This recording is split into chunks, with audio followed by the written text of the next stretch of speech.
Much better. Thank you again. So one thing you could do for us is hit the subscribe button over here to the right. What that'll do for you is anytime we upload any new video resources, you will get a notification letting you know that we've added new situations for you here. If you need help, such as how to do a mail merge, we have videos for that. If you want to learn how to do out-of-state petitioners, excluded petitioner state, we have breakdowns that'll 3 minutes and get you up and running. Okay, the overall power gyms are again a resource that will go through some ins and outs and some tips and tricks in probate data, but then we'll also give you some motivational angles and selling tips as well on how to utilize these leads. Okay, so again, /youtube.com/probate data. Again, definitely hit that subscribe button for us. That way you can get notified once we upload new content. And we appreciate that. Let's go ahead and jump into Probate Data, the website. This is your lead generation system. This is the most important resource of all of your education background. Reason being for that is this is how you're going to eat. Okay, these leads are what's going to get you appointments or what's going to get you listings. Again, the first 15 minutes of this, I'm going to do a basic walkthrough. I'm going to show you how to do a date range search, a basic search, how to pull the files out, and then we'll get into some more specific situations. Okay. But for now, we'll just click here and go into new search. Okay. And the state map will come up, and you do have access to all of this map. Whether you're in Florida or Texas, you can look at files in Minnesota, California, and New York. Our map is readily open to everybody. You're only charged an export once you physically take something out of probate data, and we'll go into that as well. I'm going to start our tour today in California. I did notice that we had a lot of California people in the room today, so I'm going to start here to utilize and show the basics of our searches. Okay, the end date I'm going to choose for today will be the end of October, October 31st, and I'm just going to go to, let's say, the 1st of September. Now, the reason I'm doing this search first is because I want to kind of see overall the file amount that I will get from a particular county in a month and a half range. Okay, so this is almost 2 month range, and I'm just going to click on downtown Los Angeles, and I'm going to hit search. Again, the reason for this is I want to see the overall amount of files that I can expect month to month from my particular county courthouse. And you'll see here, we're only showing 10 cases at the moment, but if you look down here, we have a total of 503 entries. Okay, now I can go case by case into all 503 of these entries, or I can start narrowing down my search criteria to kind of help me out a little bit. But first, let's go over what is in one of our lead sheets. Okay, once you click the case number, you come into the case particulars, and the particulars are case number, the address of deceased at the time of passing, the name of the decedent, the date of passing, the courthouse this came out of, the date it was filed, property values. You have your petitioner information with an address, including a phone number. We'll give you their role, whether an administrator or an executor, the authority type, whether it's full or limited, if they're bonded or not, and their relationship to the decedent. Okay. You'll also get the attorney information. In California and Nevada, you usually will get a phone number as well as an email address. And then we'll list up to 12 beneficiaries that are on the petition. Okay. And still, I'm not being charged for an export. I'm merely looking at case files to see what I'm going to cherry pick out of here for my month. All right. Let's go back to the search. I'm just going to close this out. And again, we did a basic month and a half search just to see what the overall amount of files we'll get in a particular month for our courthouse. Let's go back to the search engine and look at the advanced options we have for searching. On that search we did was just a basic date range search, but now you can see all of the criteria that we have to throw at this county, and then now we can start minimizing the amount of files. Okay, so we'll start sorting through these. Now this line item here is only for California and Nevada, likely to contain real estate. I always like to just leave that in the middle. Authority type, again, full or limited. A full authority type is going to be as close to a straight sale as you can get. Limited authority, you have to make sure that the other beneficiaries are on point with the actual petitioner. If everybody's in line, then that's going to be a great case. If there's family problems with a limited authority case, you might have some uphill battles on that one. Bonds, I don't have a particular on that, but a lot of real estate agents like the fact that some of the petitioners are bonded. And their reasoning is that it gives the petitioner more of an edge to want to get rid of the property quicker. That way they can go to the confirmation hearing, show that they've done their part and sold the property. And then at that point, they can get out from underneath that bond and walk away with their piece of inheritance. If we're doing wholesaling, or if we're trying to push paper from one investor to another, encumbered properties are the way to go with us. And an encumbered property is just monies that are owed to the monies that the estate owes to creditors. So grandma had a $40,000 outstanding credit debt that they're going to come back and they're going to want that money.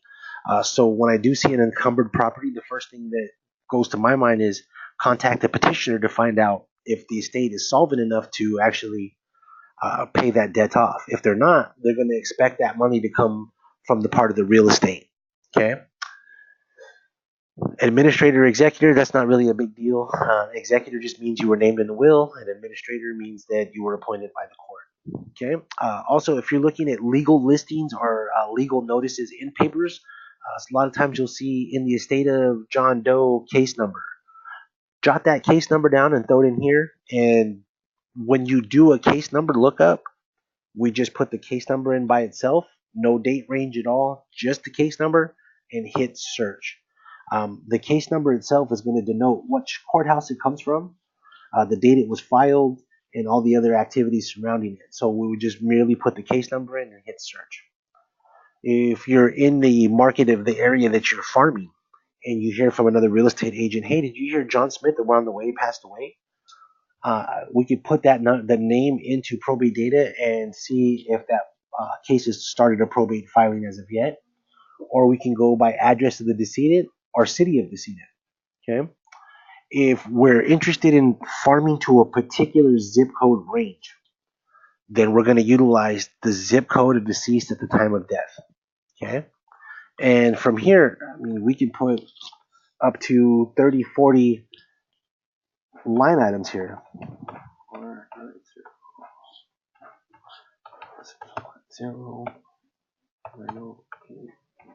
7, and you can go on and on and on. The only thing is make sure that you separate them with a comma and that there is no spaces in between, because the space will be like an end mark. Okay, so you could run off as many zip codes as you want for your particular area, and those are the files you're going to get specifically coming back. Okay. We can also find properties by the petitioner's information, their name, their address, their zip code, even their state. Okay. One thing I am going to show you right now is the excluded petitioner state. Okay. And this works in everybody's state. I do show some people from Michigan and from Maryland in the room as well. So this formula is state specific. Okay. And I'm going to put it up here and then I'm going to explain it. Give me 1 second. And we're in the California search engine right now, so everything is particular to California. But if you were in Michigan, it would be capital MI, comma, MI lowercase, comma, Michigan spelled out with a capital M, comma, the capital N / capital A. Same thing for Maryland, MD capitalized, comma, lowercase MD, comma, Maryland with a capital M spelled out, comma, capital N / capital A. And I'm going to actually run this. We're still only doing downtown Los Angeles, and we're still only doing a 2-month span here. And let's see what this nets us. It probably won't be that many files. Oh, wow. So 114 entries. And as I click these entries, what it should give me is properties that are going to be in the downtown Los Angeles area where the petitioners will be outside of my state in California. Okay, I'm going to just click this first one.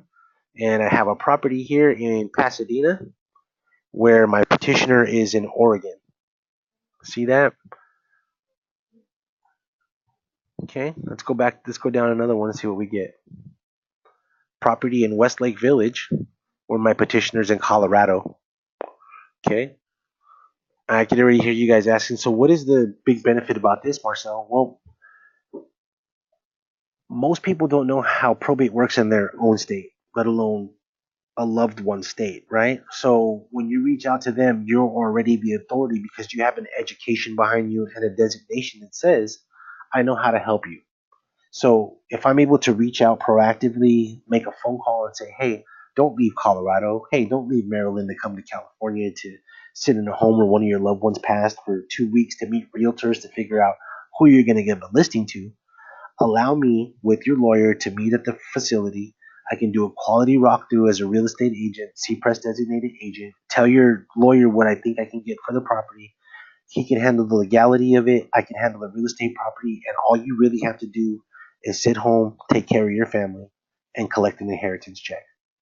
If anybody was able to give me a call and let me know that ahead of time, I would definitely be open to hearing and entertaining any idea they might have.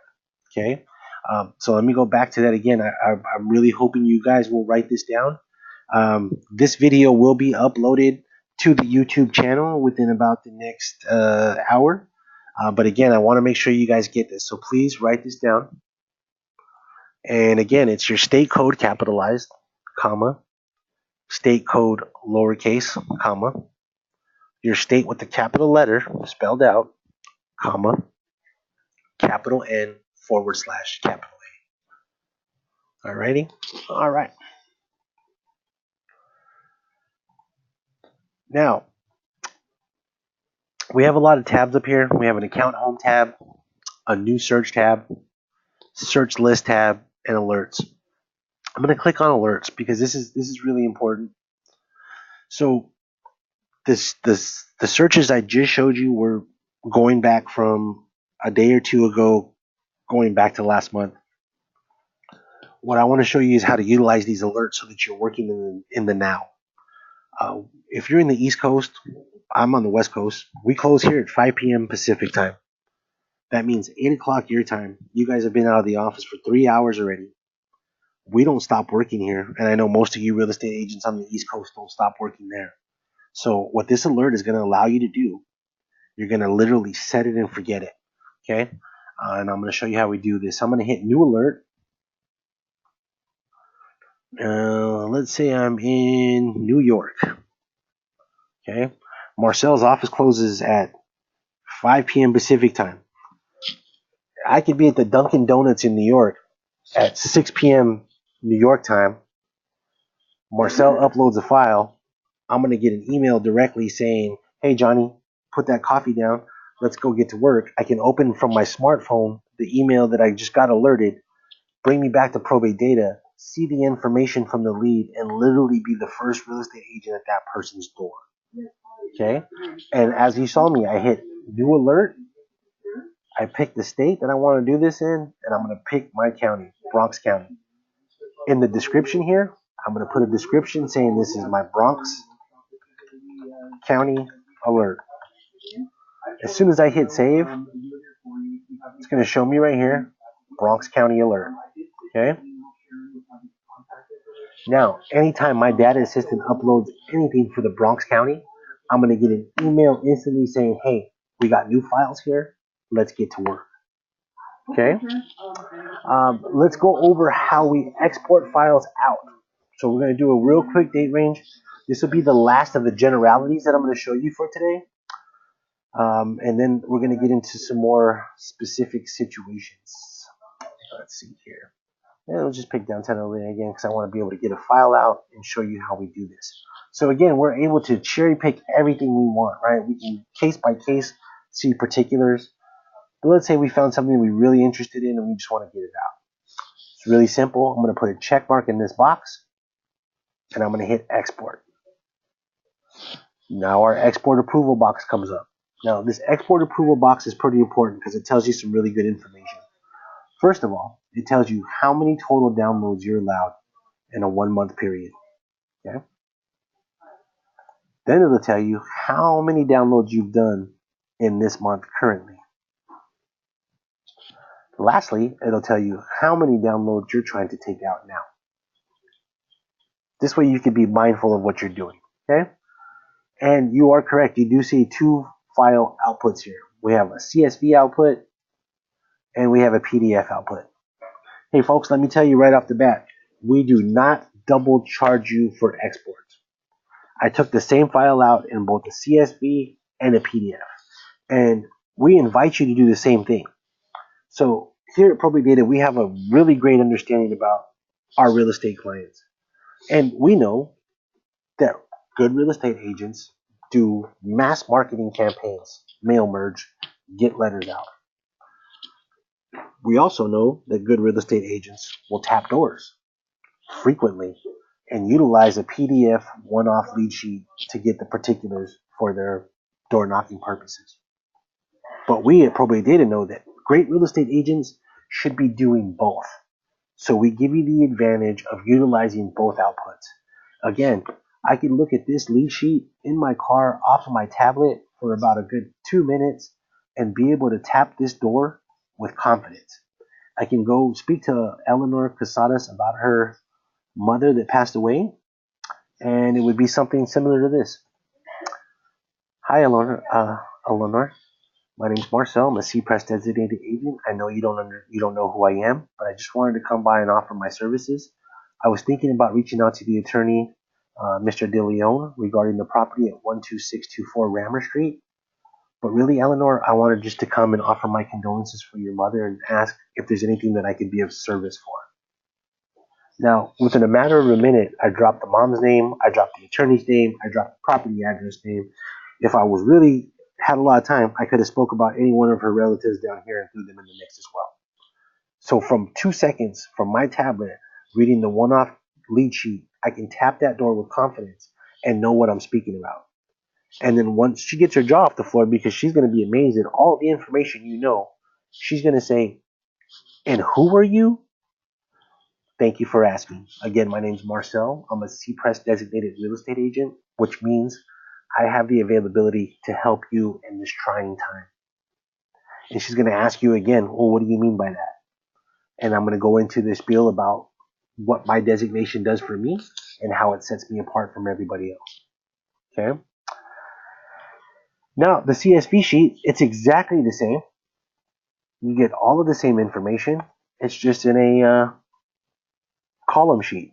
Okay? You have case number, date filed, the address of the decedent, the courthouse this came from, phone number, everything is in here. Now, I'm only going to utilize a couple of these lines for my mail merge. I might need the petitioner's name, the property address from the decedent, lawyer's name, and I'm going to make that letter a condolence letter for her mom regarding the property and what do they think about doing it. Now, for my mail merge, my mail marketing, obviously I want to do something that's going to elicit a phone call back, right? So maybe I'll do the handwritten note in the front offering my condolences. Maybe I'll run a duty and liability sheet on the backside with a little handwritten note that says, "Has your lawyer explained this to you? Question mark. Call me, and I will." And when they see all the duties and liabilities that are given to a petitioner, they're definitely going to call you and say, "Oh my goodness, what is this all about? Please, Doug, please, Kathy, please, Larry, help me out. I can't decipher this jargon." And that's when you start to shine. That's where your designation is right behind you. Okay? So we've done an export. We've done a basic date range search. We've showed you how to find out-of-state petitioners, that property in your county, where you're going to find petitioners outside. Now, the one thing we do need to talk about with everybody is sales. Now, marketing, sales, it brings me to our whole thing. We just had Halloween. I don't know about you guys, but one thing I saw all across America was Americans love to scare themselves. Humans in general love to frighten themselves, and I don't get it. So it had me getting into my studies, and this is one thing I figured out. There's only 2 real emotions, okay? Love and fear. Every other emotion out there is some byproduct of the two emotions. Okay? So let's dissect that. Love, that's real easy. It's that stomach feeling that you get, butterflies. Everybody's felt that. It's an uneasiness because you don't know the situation, but it feels so good, right? And that's how you should feel every day. The other one is fear. Now, I mean, what is fear? What is this thing that stops us in our tracks so cold? Um, I heard a great speaker, Les Brown, actually, is the one who said, fear is just false expectations appearing real. Now, think about that, okay? Fear is just a false expectation that appears real. Now, what he's telling you is that the things you make up in your head are way more scarier than the situations you're actually dealing with, right? But again, for some reason as humans, we love to scare ourselves for no good reason. Well, that's door knocking, right? That's the mail merge. That's calling people and following up. Why are we so scared of what's on the other side of that door? When really, what's on the other side of that door for you folks is an appointment, is a listing, is a probate referral, right? I mean, but think about that. How many times have you made an appointment to go to the dentist and the first thing in your mind is, oh my God, they're going to drill my face off. Oh my God, I'm going to be numb for 4 days and they're going to rip out 5 teeth. But then when you get there, the guy says, hey, you need a quick cleaning? I'll have you out of here in 20 minutes. The agony that you put yourself through the first 4 days of that appointment before you even got to the appointment was worse than the actual 20 minutes you spent at that appointment. Same thing with marketing. You're agonizing over what am I going to say? What if they call me an ambulance chaser? What if they say this? What if they hang up on me? And then we're off to the next one. That's what. We don't let fear hold us dead in our tracks. So we have to change that mind state, right? So that's the bigger question. How do you change your mind state and your mindset from letting fear freeze you in your tracks to using that fear to put wind in your sails behind you and get you moving forward? I mean, it's easy for me to tell you guys this, but really the only way is to acknowledge that fear, embrace it, and understand what the actual fear is, and then move on for it. If you're scared to make a phone call, what is that that's scaring you? Is it really the answer on the other line? Is it the script you're using? Is it your tonality? Is it, I'm not that good of a people person on the phone. I'm more of a face-to-face person. Whatever you tell me after, Marcel, yes, I definitely can succeed, but I'm going to refer you back to this. You're at the no excuses power gym. So whatever the excuse is after I can succeed, Marcel, but I can't hear it. I really can't hear it. Because once we get our mindset working for ourselves, that fear is what's going to generate that push. Okay? And you need to use love in place of fear. I don't know about you guys. When I get up every morning, I have a picture of my kids right next to my bed. Because I need to know every morning what I'm getting up for. You might not have kids. You might have a pet. You might have a loved one, a grandmother. Whatever it is that you could utilize to express that love for yourself in the morning of what you do this for, why you get out of bed, put that right there. Remember that old 60s poster of that kitty cat hanging in there and said, hang in there, buddy. That's not what we need anymore because that's just a generic. You need something for yourself that's a motivator for yourself. Okay? And then the biggest problem that we're getting with fear a lot of times is that we're not planning correctly, right? And I'm sure everyone's seen this. I'm not reinventing the wheel here. And really, trainers that you spend thousands of dollars on, mentors, they're never reinventing a wheel. They're only telling you the stuff that you need to know over and over again, stuff that you already know, but you just don't want to utilize it. You're too scared to utilize it. Again, whatever the excuse is afterwards, we're getting rid of it today. Okay? So we're going to use smarter planning to make our marketing, to make our salesmanship go up. Okay? Smarter planning. Specific. Simple, sensible, significant. What does that mean? It just basically means know who you're marketing to. These people have just lost a loved one. I meet real estate agents all the time that say, "Oh, Marcel, I just need the leads. I'm going to pound that door and I get the listing." Good luck with that. Not so much with probate. These people have lost a loved one. They're at the trying time in their life, and they need that person who's going to be authoritative, but yet understanding and empathetic. That is you. Okay? Next step, measured, meaningful, and motivating. A call to action. Again, on my marketing, I'm going to say something that's going to elicit a phone call back to me. Hey, if I could save you $1,000 in knowledge, would that be worth your time? Yeah, who doesn't want to save $1,000? That's going to get a phone call. Achievable and attainable. Now we're talking about amount of appointments that we're going to be getting in a month. Okay. Um, Feel free to answer this for all of you out there. And it's a general question I ask every real estate agent that buys our leads. If I put you in a room and gave you up to 100 chances in a month to lock down an appointment, what would your ratio be? 1, 10, 15, 20? I think the real question is, what would you be happy with? Would you be happy with 1 appointment? Would you be ecstatic for 10? What would you do for 20?